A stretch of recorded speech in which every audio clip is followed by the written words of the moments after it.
Everyone. तो आज हम इंडियन पॉलिटिक्स के एक ऐसे इवेंट को डिस्कस करने वाले हैं जिसने इंडियन डेमोक्रेसी को हमेशा के लिए बदल कर रख दिया। बट उससे पहले कि हम आगे बढ़ें और उस पर चर्चा करें, मैं आपको बता देना चाहता हूं कि हम ये सीरीज़ यूपीएससी 2026 के करंट अफेयर्स को कवर करने के लिए बना रहे हैं। तो अगर आपने अपने करंट अफेयर्स को कवर नहीं किया है या फिर करना चालू नहीं किया है या फिर आपको दिक्कत आ रही हो मैगजीन्स के थ्रू कवर करने में, जो कि ऑब्वियसली बहुत बल्कि होता है और बहुत हेक्टिक होता है उसको रिवाइज करना और उसको समझना भी कई बार, तो आप इस सीरीज़ को फॉलो कर सकते हैं। हम इसमें ज़्यादा टाइम वेस्ट नहीं करेंगे, हम टू द पॉइंट बात करेंगे ताकि आपका टाइम भी बचे और आपका एग्जाम पॉइंट ऑफ व्यू से प्रिपरेशन भी हो सके और आपको रिवीजन करने में भी आसानी हो। सो लेट्स प्रोसीड बिना टाइम वेस्ट करते हुए। ये न्यूज़ में क्यों है? ये न्यूज़ में इसलिए है क्योंकि इस साल 2025 में, जून 2025 में इसको 50 साल पूरे हुए हैं, तो जिस वजह से ये न्यूज़ में, और ये प्रीलिम्स और मेंस दोनों पॉइंट ऑफ व्यू से बहुत इंपॉर्टेंट है। ये इमरजेंसी लगभग 2 साल तक चली, मार्च 21, 1977 तक ये इमरजेंसी चली और इन 2 सालों के दौरान देश ने सब कुछ देखा। डेमोक्रेसी को खत्म होते हुए देखा, फंडामेंटल राइट्स को छीनते हुए देखा और कोर्ट्स को अपनी पावर लूज करते हुए देखा। इमरजेंसी लगाई क्यों गई थी? इसके पीछे बहुत सारे कारण हैं, बट मेनली जो रीजन था वो पॉलिटिकल था। इलाहाबाद हाई कोर्ट ने क्या किया था कि इंदिरा गांधी जी के इलेक्शन को इनवैलिड घोषित कर दिया था, जिस वजह से कांग्रेस सरकार और इंदिरा गांधी सरकार ने देश में इमरजेंसी लागू कर दी। बट इसके अलावा और भी रीजंस हैं।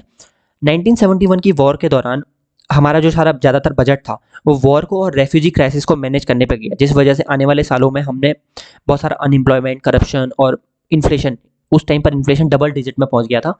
तो ये सब चीज़ें हमने उन सालों में देखी, जिस वजह से एक इकोनॉमिक क्राइसिस चल रहा था देश में और लोगों का माहौल बन रहा था सरकार के खिलाफ धीरे धीरे। इसके अलावा अकाउंटेबिलिटी नहीं थी गवर्नेंस की लोगों के प्रति, करप्शन चल रहा था, इलेक्टोरल रिफॉर्म्स को लोग चाहते थे क्योंकि इंदिरा गांधी जी के इलेक्शन को कोर्ट ने इनवैलिड घोषित कर दिया था। तो बहुत सारा एक सोशल अनरेस्ट चल रहा था।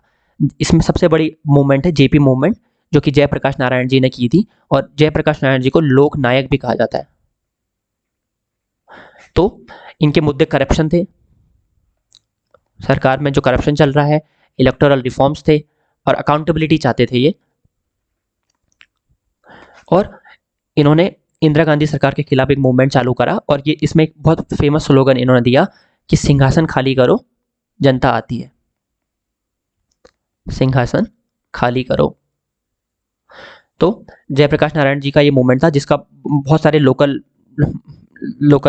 जो जनता थी उन्होंने इसका सपोर्ट किया। स्टूडेंट्स इसका एक मेन पार्ट थे।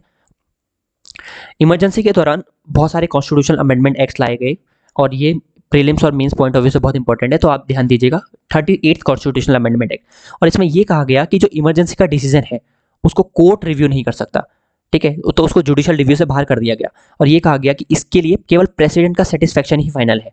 मतलब अगर प्रेसिडेंट सेटिस्फाई है, जो कि ऑब्वियसली रूलिंग पार्टी का ही होता है जनरली, तो वही फुल एंड फाइनल है। इसके अलावा कोर्ट्स इसको रिव्यू नहीं कर सकते।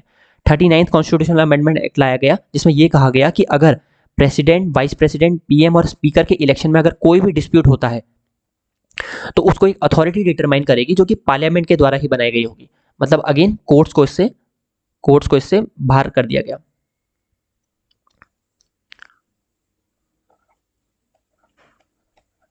Courts were board from the judicial review of any election disputes. So next is 42nd constitutional amendment act, जिसको कि मिनी कॉन्स्टिट्यूशन भी कहा जाता है। और इसको ऐसा क्यों कहा जाता है वो हम आगे समझते हैं। इसमें सबसे इंपॉर्टेंट ये लाया गया 31C, और इसमें ये कहा इसकी वजह से डायरेक्टिव प्रिंसिपल को ज़्यादा तवज्जो दी गई फंडामेंटल राइट्स के मुकाबले। वो कैसे दी गई? तो ओरिजिनली 31C क्या था, तो अगर 39B और 39C जो कि DPSPs हैं, अगर इनको इंप्लीमेंट करने की वजह से अगर कोई भी फंडामेंटल राइट्स 14 और 19 अगर वॉयलेट हो रहा हो तो वो इनवैलिड नहीं माना जाएगा। मतलब कि इन 39B और 39C को इंप्लीमेंट करने की वजह से अगर 14 और 19 अगर वॉयलेट हो रहा हो तो भी वो जो कानून है या जो लॉ है उसको इनवैलिड नहीं माना जा सकता। बट इस अमेंडमेंट को लाने के बाद 31C को, ये 42nd अमेंडमेंट में 31C की मीनिंग को एक्सपेंड कर दिया गया और ये कहा गया कि कोई भी कानून मतलब अगर DPSP को इंप्लीमेंट करता हो, सिर्फ 39B और 39C नहीं, कोई भी कानून अगर DPSP को इंप्लीमेंट करता हो और उसकी वजह से फंडामेंटल राइट वॉयलेट हो रहा हो तो उसको इनवैलिड नहीं माना जाएगा। तो इसका मतलब जो DPSP से है उसको बहुत ज़्यादा उनको पावर को बढ़ा दिया गया। इसके अलावा 32A, जिसमें कि सुप्रीम कोर्ट को बार कर दिया गया, किसको?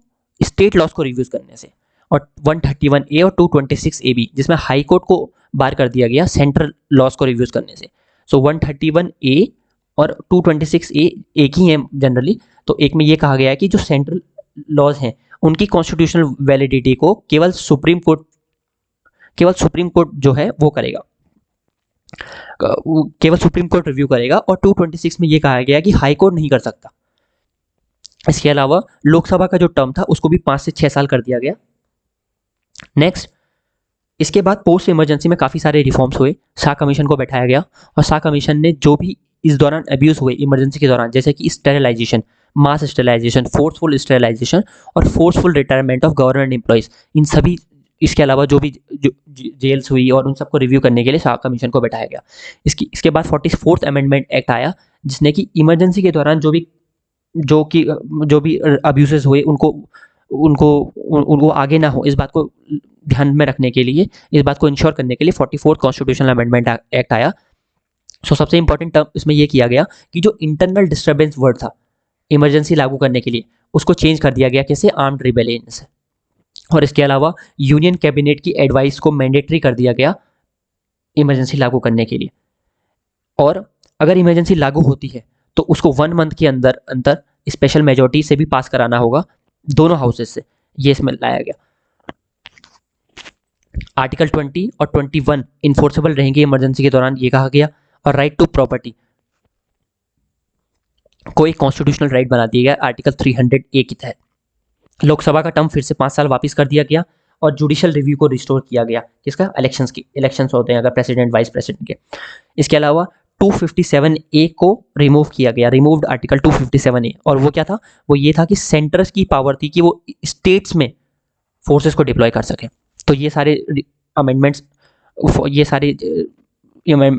किए गए 44th कॉन्स्टिट्यूशनल अमेंडमेंट एक्ट के अंतर्गत। Now about national emergency. So emergency किन ग्राउंड्स पे लगाई जा सकती है, तो वॉर, एक्सटर्नल एग्रेशन और आर्म्ड रिबेलियन के बेसिस पे। सो इससे पहले इसमें इंटरनल डिस्टर्बेंस, जैसा कि हमने पढ़ा, इंटरनल डिस्टर्बेंस इसमें वर्ड था, उसको 44th constitutional amendment act, remember 44th constitutional amendment act के बाद इसको रिमूव कर दिया गया। इसके अलावा प्रेसिडेंट रिटर्न एडवाइस पे ही लगाएगा कैबिनेट के, मतलब ऐसा नहीं है कि प्राइम मिनिस्टर ने बोल दिया और सीधे आप जाके इमरजेंसी लगा दो। और इसके अलावा 1 मंथ के अंदर अप्रूवल लेना होगा, वो भी दोनों हाउसेस से, अपर हाउस और लोअर हाउस दोनों हाउसेस से अप्रूवल लेना होगा, वो भी स्पेशल मेजॉरिटी के साथ। एंड ये केवल 6 महीने तक के लिए लगाया जा सकता है, उसके बाद इसको दोबारा से रिन्यू करना पड़ेगा। और इसको रिवोक कौन कर सकता है, या तो प्रेसिडेंट रिवोक कर सकता है या फिर लोकसभा रिजोल्यूशन ला सकती है इसको रिवोक करने के लिए। क्या क्या इफेक्ट होता है इमरजेंसी लगने से, सेंट्रल स्टेट रिलेशन पे क्या असर पड़ता है, दिस इज इंपॉर्टेंट। तो सेंटर डायरेक्ट कर सकता है स्टेट्स को किसी भी मुद्दे पे, किसी भी टॉपिक पे, और पार्लियामेंट जो है स्टेट लिस्ट को लेजिस्लेट कर सकती है। इसके अलावा जो रिवेन्यू डिस्ट्रीब्यूशन है उसको प्रेसिडेंट के द्वारा अल्टर किया जा सकता है। This is the impact on centre state relation. Legislature पर क्या असर पड़ता है, लेजिस्लेचर पर यह असर पड़ता है कि कोई भी अगर लोकसभा या स्टेट असेंबली है उसका टर्म एक्सटेंड किया जा सकता है 1 साल तक, ठीक है। लेकिन इमरजेंसी रिवोक करने के बाद वो केवल 6 महीने तक रह सकता है टर्म एक्सटेंड, उसको फिर आप इंडेफिनेटली एक्सटेंड नहीं कर सकते। फंडामेंटल राइट्स पे क्या असर पड़ता है, आर्टिकल 19 जो है सस्पेंड हो जाता है अगर इमरजेंसी लगती है अंडर आर्टिकल 358, और बाकी फंडामेंटल राइट्स भी सस्पेंड किए जा सकते हैं प्रेसिडेंट के द्वारा under article 359। So these are important. Article 358 में क्या होता है, आर्टिकल 19 सस्पेंड हो जाता है, ठीक है। और आर्टिकल 359 में क्या होता है, प्रेसिडेंट के ऑर्डर के बाद बाकी फंडामेंटल राइट्स भी सस्पेंड हो जाते हैं। बट आर्टिकल 20 और 21 वो कभी भी सस्पेंड नहीं किया जा सकते। 21 क्या है, 21 है right to life and dignity, वो कभी भी सस्पेंड नहीं किए जा सकते। नेक्स्ट, इसका कंक्लूजन ये है कि पावर जो है अगर बहुत ज़्यादा कंसोलिडेट हो जाए तो वो राइट्स को सप्रेस कर सकती है, जैसे हमने इंदिरा गांधी जी के केस में देखा। उनके इलेक्शन को इनवैलिड करने के बाद उन्होंने देश में इमरजेंसी लागू कर दी, तो जिससे क्या एक कॉन्स्टिट्यूशनल जो राइट्स हैं उन पर खतरा बढ़ गया, और इस दौरान देश ने बहुत सारा अब्यूज सहा। करीब अराउंड 1 लाख लोग जेल में डाले गए और करीब 10 लाख लोग स्टेरिलाइज किए गए, वो भी फोर्सफुली। सो इस टॉपिक के बेस पे आप इन क्वेश्चंस को अटेम्प्ट कर सकते हैं। मैं एक बार पढ़ देता हूं उनको कि 42nd कॉन्स्टिट्यूशनल अमेंडमेंट एक्ट के रिस्पेक्ट में इनमें से कौन कौन से सही है। तो आप इनको चेक करिए और इसका करेक्ट आंसर मैं आपको कमेंट सेक्शन में दे दूंगा। The first question is this and the second question is this. So please revise it one time, और ये प्रीलिम्स और मेंस पॉइंट ऑफ व्यू से बहुत इंपॉर्टेंट है। और इसकी पीडीएफ भी मैं आपको लिंक दे दूंगा कि आप उसको डाउनलोड कर सकें, तो आप इसको रिवाइज कर सकते हैं। Thank you so much and please like, share and subscribe और कमेंट कीजिएगा। अगर आपको पसंद आता है तो हम इस सीरीज़ को कंटिन्यू रखेंगे। Thank you.